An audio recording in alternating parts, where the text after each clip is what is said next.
Okay, I'm going to do I another. wanted to, could I comment on Oh, the, please do jump in. yeah, I just wanted to comment on the relationship between Orban and Netanyahu.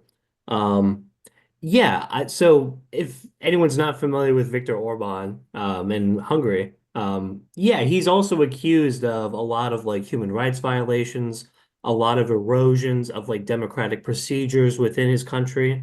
And yeah, he sees within Netanyahu like a kindred spirit, right? Both of them are on the same page.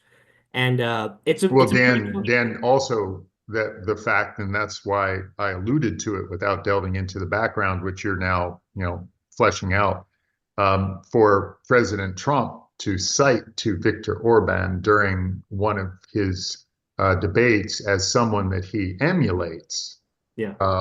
is just, if nothing else, an interesting data point. I'd call it concerning.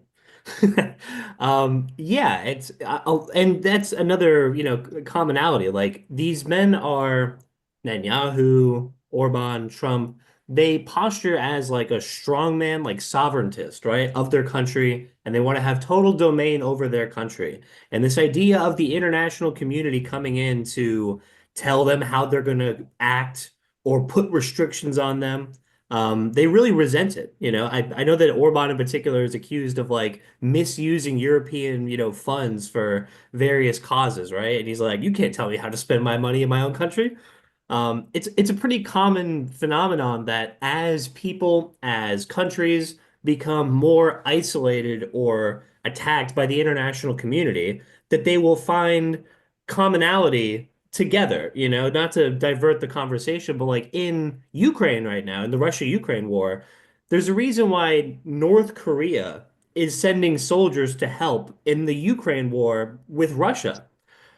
Because both of these countries have been heavily sanctioned, heavily ostracized by the international community. And so it's kind of rich for Orban to be like, the International Criminal Court is a political body. It's like, well, yeah, obviously. That's the whole nature of what we're doing here. We're trying to establish, like, we're trying to adjudicate between hundreds of legal systems all across the entire world to find some kind of commonality of morality.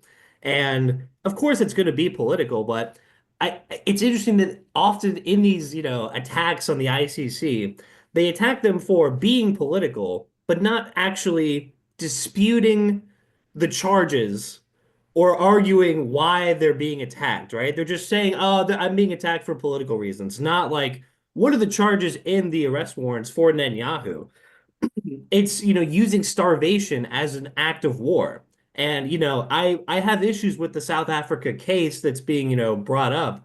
But like, even in that case, it includes a lot of quotations from Israeli ministers or, members of the cabinet saying like, not one drop of aid is going to enter Gaza. We're not going to allow anyone in, anyone out. There are animals in there. We're going to, put them down like dogs.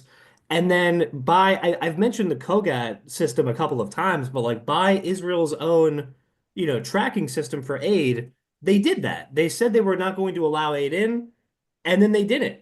And by their own numbers, that's the evidence that was used against them as, why the arrest warrant was issued. Yeah, it's rich to, kind of, it's not really obfuscating, but it's like, oh, it's sort of hand waving away the accusations of the actual complaint of the arrest warrant without actually addressing any of what's said in there on a factual basis. So, Yeah, Dan, your points, I think, timely and well taken.